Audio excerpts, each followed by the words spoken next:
Salut à tous, nouvelle vidéo aujourd'hui. Alors comme vous le savez, Lionel Messi est probablement proche d'un départ du FC Barcelone et donc dans le cas où il quitterait le Barça, le club serait dans une situation compliquée au niveau de l'effectif. Et donc dans cette vidéo, on va se demander comment limiter les conséquences au maximum d'un départ de Lionel Messi.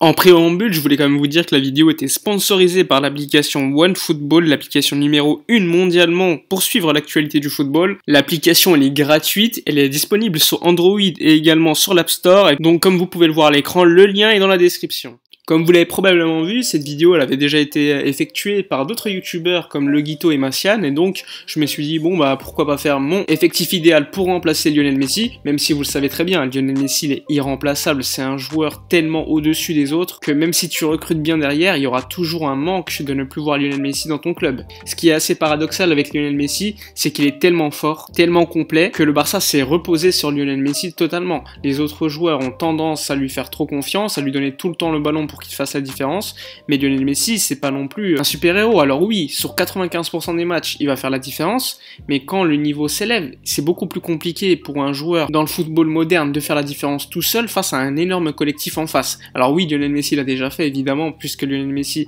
c'est selon moi le meilleur joueur de l'histoire, mais sur une saison complète, lorsque tu affrontes des équipes qui sont prêtes collectivement, c'est beaucoup plus compliqué. Et j'ai tendance à croire que plus Lionel Messi est devenu fort, plus le Barça a moins travaillé autour de lui. Souvent on se demande la question, c'est quand le pic de niveau de Lionel Messi, mais j'ai envie de vous dire que c'est toute sa carrière. Il a toujours été super fort, même quand il était jeune. Pour moi c'était un jeune exceptionnel, largement au-dessus des autres déjà à 18-19 ans. Et ce qui fait la différence entre avant et maintenant, c'est surtout le collectif qu'il y a autour de lui. Par exemple, lors de la saison 2007-2008, alors oui, c'est une fin de cycle du Barça, mais Lionel Messi est déjà super fort, c'est le meilleur de l'équipe. Mais malgré ça, au niveau collectif en Ligue des Champions, quand tu affrontes une top team comme Manchester United de Sir Alex Ferguson à l'époque, il n'est pas sûr à 100% que tu gagnes. Et donc à l'époque, le Barça s'était fait éliminer en demi-finale de Ligue des Champions. Et ensuite, avec la construction d'un vrai collectif autour de lui, et donc l'arrivée de Pep Guardiola, là, on a vraiment mis en valeur Lionel Messi, c'est devenu le patron. Autour de lui, il y avait un collectif super bien travaillé. C'est donc à ce moment-là qu'on a vu le meilleur Barça de l'histoire, et donc Lionel Messi a profité de ce collectif énormissime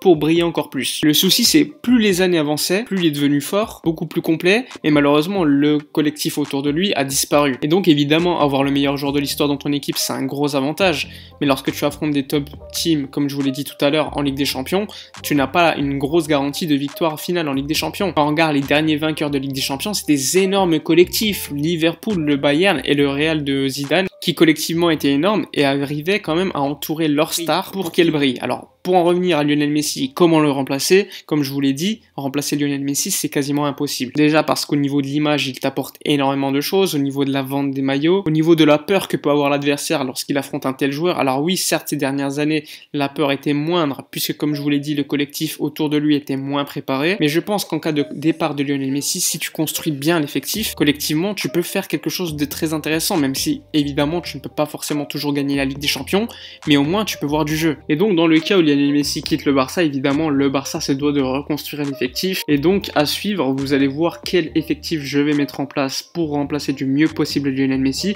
sachant que vous le savez très bien, Lionel Messi, Suarez, Vidal, Rakitic, etc. S'il quitte le Barça, la masse salariale va drastiquement baisser, mais il faut savoir également que parallèlement les revenus du club vont également baisser, puisqu'il est fort probable que certains sponsors, la vente des maillots baisse, et en plus de cela, sans citer le Covid-19 qui a énormément frappé les finances de tous les clubs du monde, puisqu'aujourd'hui, au moment où je fais la vidéo, il n'y a toujours pas le retour des supporters de prévu dans les stades espagnols. Autre problème très important que certains ne connaissent pas forcément, c'est que la Liga oblige les clubs espagnols, durant ce mercato et le mercato d'hiver, de ne pas dépenser plus de 25% des économies faites sur les ventes et la masse salariale. Donc je m'explique, par exemple, si le Barça vendait un joueur à 100 millions d'euros avec une masse salariale qu'il touche de 20 millions d'euros annuels, donc ce qui fait 120 millions d'euros, et bien le Barça, pour réinvestir sur le marché, ne pourrait pas investir investir plus de 25% de ses 120 millions d'euros, c'est-à-dire qu'il ne pourrait pas investir plus de 30 millions d'euros, donc c'est vraiment pas beaucoup. Enfin bref, c'est parti pour l'effectif que je ferai l'année prochaine pour remplacer du mieux possible Lionel Messi, en considérant évidemment que Manchester City accepte de mettre dans la balance pour recruter Lionel Messi certains de leurs joueurs. Bon, déjà, le dispositif qui va vraisemblablement être mis en place par Koeman, c'est un 4-2-3-1. Pourquoi un 4-2-3-1? Tout simplement parce que c'est le dispositif qui met en valeur le plus possible Frenkie de Jong ou encore Antoine Griezmann, poste où il joue en équipe de France notamment.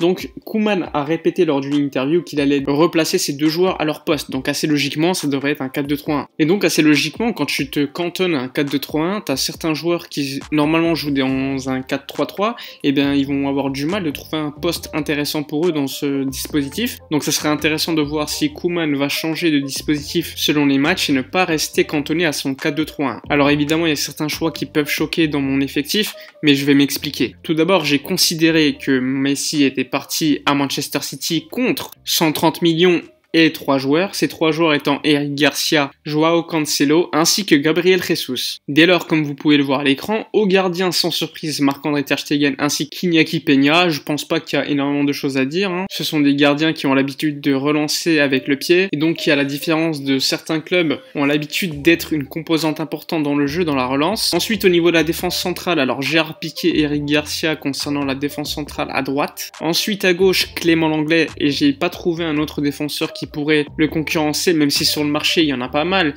mais il faut quand même se rendre compte qu'on n'est pas non plus avec des fonds illimités, et donc si j'étais le directeur sportif, je me poserais la question s'il n'est pas préférable d'attendre un an supplémentaire et recruter un top défenseur central à gauche. Donc en attendant, j'ai mis un point d'interrogation, mais comme vous le savez peut-être dans des vidéos précédentes, j'avais parlé de David Alaba qui peut jouer également latéral gauche. Mais bon, vu la situation au Bayern de son énorme salaire, pas sûr qu'il veuille venir. Ainsi au niveau des latéraux, comme je vous ai dit, j'ai recruté Joao Cancelo de Manchester City, et je rajoute Serginho Dest de l'Ajax Amsterdam. Alors Serginho Dest, j'en avais parlé déjà il y a quelques mois, personne n'en parlait, personne ne le connaissait, j'avais suivi quelques matchs de l'Ajax Amsterdam et on voyait quand même qu'il était déjà à l'aise avec le ballon. C'est un latéral moderne, très offensif, avec évidemment des défauts au niveau de la défense, mais je considère qu'il a que 19-20 ans, pourquoi pas l'installer comme étant un remplaçant de Joao Cancelo et à terme, s'il est compétitif, devenir le numéro 1, sachant que si l'Ajax Amsterdam décide de le vendre, c'est pour un prix d'environ 25 millions d'euros. J'estime également que le poste de latéral est peut-être le poste le plus important dans le foot moderne. Toutes les dernières grandes équipes qui ont gagné la Ligue des Champions avaient une paire de latéraux très efficace, et quand on voit la nôtre actuellement, Sergi Roberto Semedo et de l'autre côté Jordi Alba ainsi que Firpo, ça fait pas rêver. Concernant les deux derniers, donc j'ai gardé quand même Junior Firpo et Jordi Alba, puisque je considère qu'on ne peut pas tout reconstruire en un été. Jordi Alba me dérange énormément, surtout au niveau de sa mentalité. Junior Firpo l'a montré cette saison, il n'a pas forcément le niveau pour pouvoir concurrencer Jordi Alba. L'idéal aurait été de trouver un latéral gauche qui pourrait concurrencer Jordi Alba, voire le remplacer. Mais bon, Koeman considère que Jordi Alba doit rester au Barça, et donc vraisemblablement il va rester comme étant un titulaire. Et la seule question qu'on peut se poser, c'est est-ce qu'un joueur comme Angelino de Manchester City, qui était à Leipzig, très intéressant comme piston, mais comme dans une défense à 4, c'est un peu moins efficace. Personnellement, je le recruterai pas, et donc je garderai Junior Firpo en attendant 2021. Mais au moins, tu auras déjà reconstruit une paire de latérales à droite, et à gauche, tu sais quand même que Jordi Alba peut quand même faire quelques bons matchs. Même si vous savez très bien mon avis concernant Jordi Alba, j'aurais tellement envie qu'on trouve un remplaçant à ce mec. Ensuite, comme vous pouvez le voir à l'écran, un double pivot, alors à droite Pjanic et à gauche Frenkie de Jong. Le problème dans ce dispositif, c'est qu'un joueur comme Riqui Puig,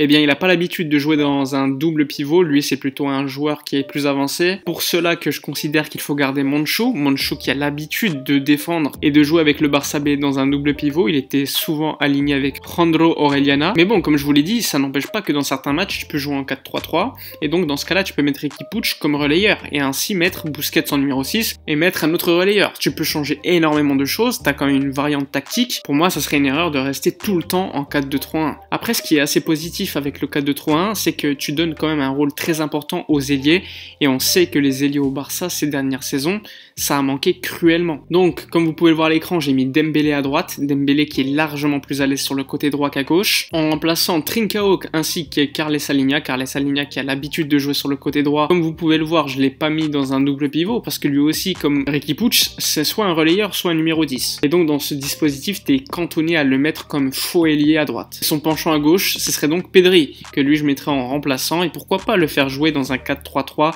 dans certains matchs. Ainsi donc en numéro 10, j'ai décidé d'installer Antoine Griezmann, qui est largement plus à l'aise comme numéro 10. Koeman l'a dit, il veut l'installer comme un joueur étant un soutien d'un numéro 9, comme il le fait en équipe de France, donc pour moi ça serait une erreur de le laisser comme faux numéro 9 tout seul, sachant que ce qui est très intéressant, c'est que normalement dans un 4-2-3-1, ton numéro 10, eh bien il faut quand même qu'il travaille au niveau défensif, et Antoine Griezmann, vous le savez très bien, travailler au niveau défensif, c'est pas un problème pour lui. Donc comme vous pouvez le voir, en numéro 10, j'ai également mis Riqui Puig ainsi que Coutinho. Coutinho à voir s'il va rester avec Koeman. Pour moi, Riqui Puig, normalement, il devrait être un titulaire au Barça, mais comme je vous l'ai dit, Koeman veut plutôt un 4-2-3-1. Mais si ça tenait qu'à moi, je le mettrais titulaire dans un 4-3-3. Et ensuite, à gauche, vous le voyez très bien, j'ai mis Jadon Sancho, le joueur de Dortmund, qui lui pourrait coûter aux alentours de 120 millions d'euros, qui est largement plus à l'aise à droite, mais il peut jouer également à gauche. Et comme il est droitier, quand tu le mets sur le côté gauche, il aura tendance à rentrer dans l'axe et donc être face au jeu. Je considère que c'est peut-être l'un des rares ailiers qu'il y a sur le marché qui est très intéressant, qui a également un potentiel marketing, vous le savez, c'est très important,